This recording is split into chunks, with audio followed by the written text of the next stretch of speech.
Sa nakaraang linggo, may ilang mga kawili-wiling pangyayari na nagdudugtong sa digmaan ng Russia-Ukraine at digmaan ng Iran bilang isang labanan. Wala pa tayong totoong pandaigdigang digmaan dahil wala pang bansang lumalaban sa dalawang harapan sabay, gaya ng ginawa ng Estados Unidos noong ikalawang digmaang pandaigdig. Mas pinag-uugnay nito ang mga resulta sa labanan at magkakaroon ng pangmatagalang epekto sa paghahati ng mga linya ng labanan. O, nagdadagdag tayo ng bagong koneksyon sa pagitan ng Ukraine at Saudi Arabia at pinapalakas pa ang ugnayan ng Russia at Iran. Sa madaling salita, may ugnayang pangkontrata na ngayon sa larangan ng depensa ang Ukraine at Saudi Arabia at ayon sa ulat, magbibigay na ng nakamamatay na suportang militar ang Russia sa Iran. Mas mahaba ang paliwanag kung bakit hindi agad naganap ang mga ugnayang ito at ano ang ibig sabihin nito sa kalagayan ng digmaan sa Iran para sa mga tulad nating hindi gaanong kabisado ang sitwasyon. Pag-usapan natin ang Saudi Arabia at Ukraine. Nagulat ang lahat sa pagbisita ni Zelensky sa Riyadh dahil gustong bumili ng koronang prinsipe. Hulaan mo kung ano. Mga panlaban sa Shahed drones. Ngayon, bakit ito nangyayari sa Marso ng 2026 at hindi sa Marso ng 2023? Magandang tanong.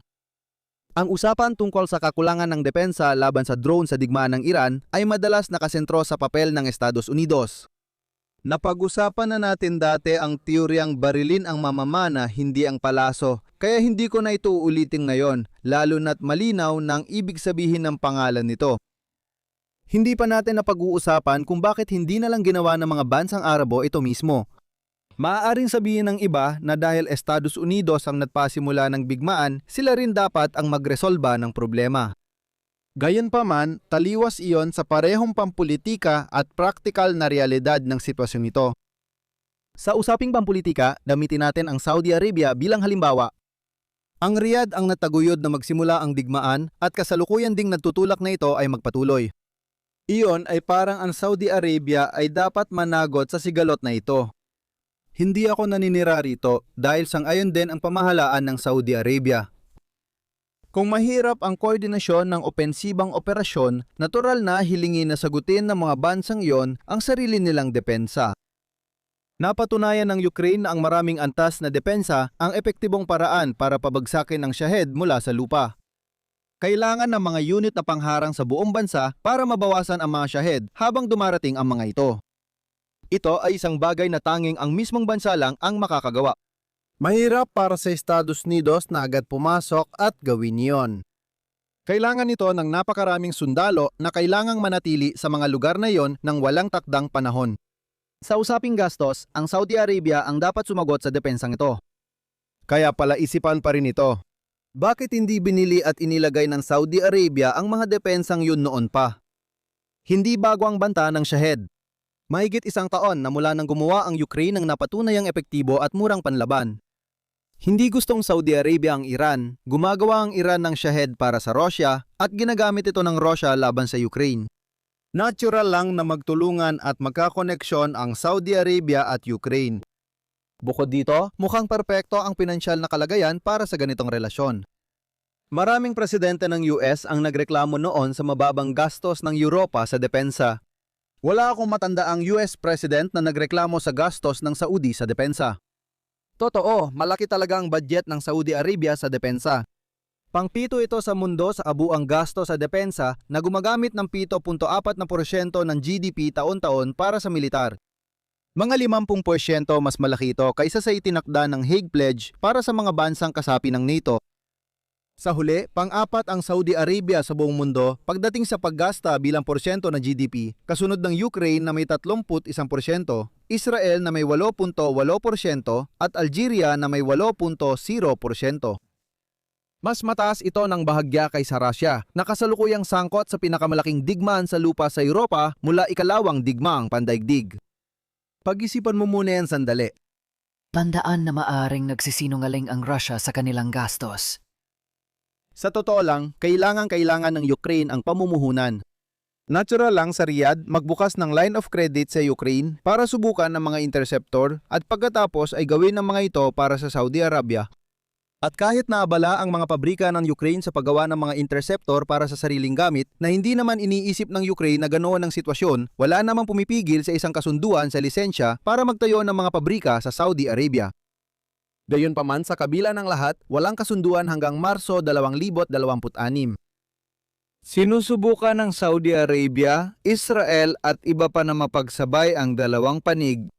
Nais nilang sumama sa Western Coalition pero panatilihin ang magandang relasyon sa Russia.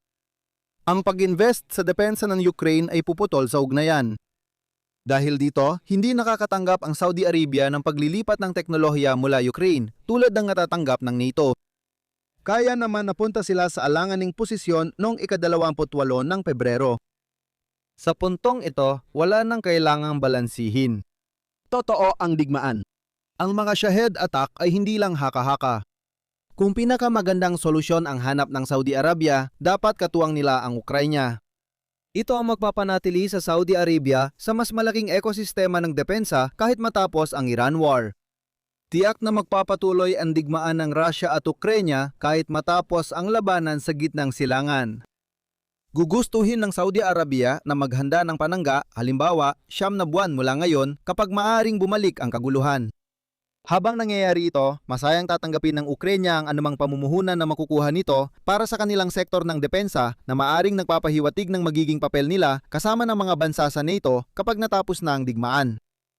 Sa huli, nagkamali sa kalkulasyon ang Saudi Arabia at iba pa sa pagpili nilang ipagpaliban ang pakikipagtulungan sa Ukraine. Madalas mangyari iyan sa mga ugnayang internasyonal.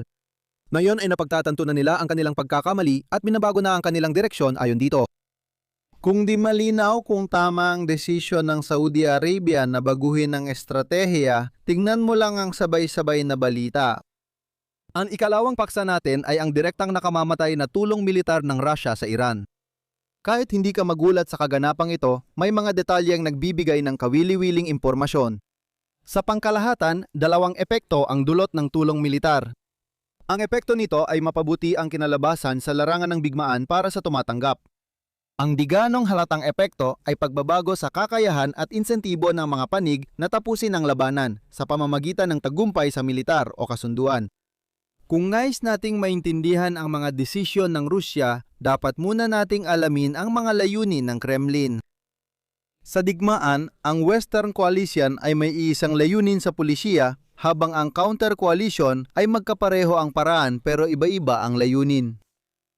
Layunin ng Rusya na mapabuti ang posisyon nito para makamit ang mga layunin sa pulisya, tulad ng pagkuha ng mas maraming teritoryo at impluwensya sa silangang Europa. Hindi ito ganong nagmamalasakit sa mga nangyayari sa gitnang silangan o Taiwan Strait. Hindi man direkta, pero malaki ang interes nito rito dahil ang mahinang koalisyon ng kanluran ay nagpapadali sa pagkuha ng lupa sa Ukraine. Ito ang dahilan kung bakit nakaupo lang ang China at pinanood ang mga pangyayari nitong nakaraang buwan at sa mas maliit na antas nitong nakaraang 4 na taon. Kahit matalo pa ang Rusya at Iran sa kani-kanilang mga digmaan, posible pa ring magwagi ang China sa huli. Samantala, sabay-sabay lulubok o lulutang ang kanlurang koalisyon. Ibig sabihin, nais ng Kremlin na magpatuloy ang bigmaan sa Iran. Bakit? Sa totoo lang, nauubos na ang stockpile ng US at may chismis na atras ang White House mula sa Pearl Initiative na nagpapaintulot sa mga bansa na bumili ng espesyal na kagamitang Amerikano para ipadala sa Ukraine. Dahil dito, nahahati ang politika, humihina ang tiwala sa mga institusyon ng Estados Unidos at nababawasan ang kakayahan ng administrasyon sa paggamit ng militar sa ibang bansa. Sa totoo, angkop ito sa kahit anong administrasyon na yon o susunod. Umaabot ang politikal na pagkakabahagi sa buong mundo habang natutuwa ang Rusya na makita ang Europa at Estados Unidos na nagtatalo. Dahil dito tumataas ang presyo ng langis at nagkakaroon ng ekonomikong lifeline ang Kremlin sa tamang panahon. Kung babalikan natin ang simula ng digmaan sa Iran, 4 na linggo pa lang ang lumipas, hindi nag-alok ang Rusya ng tulong na may malaking gastos. Nagsimula ang Moscow na magbahagi ng intelihensya at tumulong sa pagtukoy ng target sa Iran. Walang duda, mahalaga ito mula sa pananaw ng Iran. Ang totoong gastos sa paggawa ng intelligence networks ay nasa pagbuo ng mga sistema. Kapag natapos na, halos walang dagdag gastos sa pagbabahagi ng impormasyon. Dahil dito, patuloy ang Estados Unidos sa pagbibigay ng intelihensyang tulong sa Ukraine kahit may pag-aalinlangan si Trump sa ibang bagay. Hanggat may benepisyo ang Kremlin kapag maganda ang lagay ng Iran sa digmaan, makakatanggap ng tulong ang Iran. Lumipas ang panahon at ngayon nakikita nating gumagawa na ng mahahalagang kompromiso ang Russia. Ipinapakita ng mga ulat na balak ng Kremlin magpadala ng gamot, wala namang seryoso, pagkain, kung ano-ano pa at mga drone. Oo, hindi magtatagal. Papatayin ng mga sandata ng Rusya ang mga sundalong Amerikano at posibleng marami ring mula sa koalisyong Arabo. Muli, lubos na nasisiyahan ang Saudi Arabia sa desisyon nitong suportahan ang Ukraine. Hindi natin pwedeng isantabi na ang Iran ay posibleng gumagawa pa rin ng bahagi ng Shahed drones na galing sa mga pabrika ng Rusya at ginagamit ito ng Tehran para makakuha ng suporta mula sa Rusya. Napag-usapan ko na ang posibilidad na yon, kaya ipagpalagay nating hindi ganoon at tingnan natin ang kalalabasan. Kailangan din nating ipalagay na marami ang ipinapadalang drone. Kung hindi, wala talagang kabuluhan ito. Ayon sa ulat, naniniwala ang US government sources na malaki-laki ang mga padala. Kaya yun din ang gagamitin natin sa natitirang bahagi ng video na ito. Malinaw na may malaking kapalit ito para sa Russia. Patuloy pa rin ang labanan sa Ukraine, ngunit nitong mga linggo halos walang pagbabago sa kontrol ng teritoryo. Habang ginadamit ng Ukraine ang pagka-shutdown ng Starlink sa ilang lugar, sinasamantala naman ng Russia ang matagal ng problema ng Ukraine sa iba. Hindi pa tamang panahon magbigay ng drone, maliban kung may makuuhang mahalagang kapalit. Isang interpretasyon ng mga pangyayari dito ay nag-aalala ang Russia na hindi maganda ang bilis ng pagpapaputok ng Iran. May panganib na may pataw ng Estados Unidos ang kalalabasang militar ng digmaan. Napag-usapan natin na maraming paraan ng pagbibigay kahulugan sa numerong ito. Medyo kapani-paniwala na isipin na hindi naman ganun kasama ang sitwasyon para sa Iran. Kung ganoon din ang pananaw ng Moscow, bakit hindi na lang ipaputok ng Russia ang mga ibinigay na drone sa Ukraine? Hinihikayat ko pa rin ang pag-iingat sa labis na pagbibigay kahulugan na ang kalagayan ng Iran ang nagdidikta kung maglilipat ng armas ang Russia. Sa halip, ang mahalagang sukatan ay ang dagdag na balik sa puhunan. Oo, maaring magdala ng malaking dagdag na balik ang desperasyon ng Iran. Ngunit posible rin na kalkulahin ng Moscow na maganda na ang kalagayan ng Iran, ngunit maaring maging mas maganda pa ito sa pamamagitan lamang ng kaunting tulong. Ngunit taliwas pa rin ito sa isyung ang pangunahing layunin ng Rusya ay pagpatuloy ang digmaan. Kaya ang pinakasimpleng paliwanag ay kailangan ng Iran ng kaunting tulong dahil kung hindi, ang sinumang namumuno sa gobyerno ay maghahanap ng paraan para makalabas. Makikita mo pa ang tensyon sa relasyon nila sa mga bagay na wala sa transfer package. Mga depensang panghimpapawid. Dapat talaga yon ang pangunahing prioridad ng Iran. Pero mukhang ayaw ng Moscow magbigay ng ganitong kagamitan. Kasama sa kwento ang pangangailangan ng Rusya. Katapos lang nating talakayin sa huling video ang pag-atake ng Ukraine sa dalawang oil terminal sa Baltic Sea. Hindi kayang ituloy ng Rusya ang digmaan kung patuloy na hindi gumagana ang mga iyon at iba pa. Bawat S-4 na raan na napupunta sa Iran ay hindi na nagagamit para protektahan ng Rusya. Isa pang bahagi ng usapin ay maaring maliit lang ang balik ng puhunan sa mga sandatang ito. Tandaan mong nag-aatubili ang kanluran tumulong sa Ukraine gamit ang mabibigat na kagamitan nung unang buwan ng pananakop. Dahil natatakot silang lusubin ng Rusya ang Kyiv kahit anong mangyari. Ganito rin ang sitwasyon dito kung saan ayaw ng Russia na maging parang target practice lang ng US ang mga air defense ng Iran, gaya ng nangyari nung unang araw ng Iran War. Tandaan, ang nagtatakda ng tulong ay ang marginal rate of return. Panghuli, may practical na problema. Kailangan ng S-4 na raan ng practical na pagsasanay para gumana ng maayos. Ibig sabihin, kailangang magpadala ng mga sundalong Ruso sa Iran para direktang lumahok at magturo sa mga sundalong Iranian sa aktwal na labanan.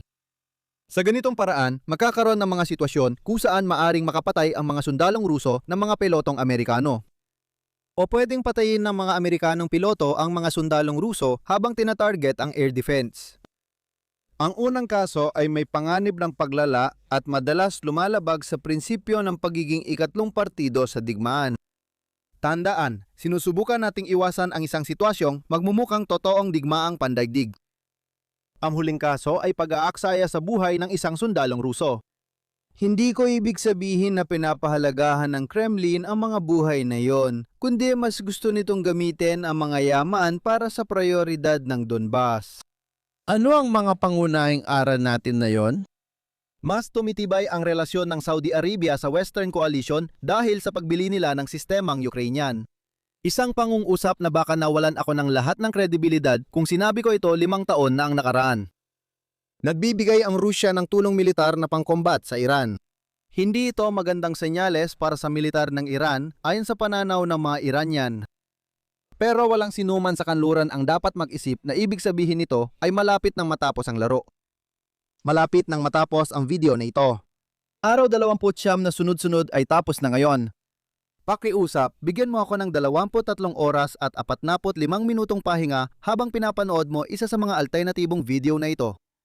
At kung nagustuhan mo ang video ngayon, paki-like, share at subscribe at magkikita tayo sa susunod. Mag-ingat ka!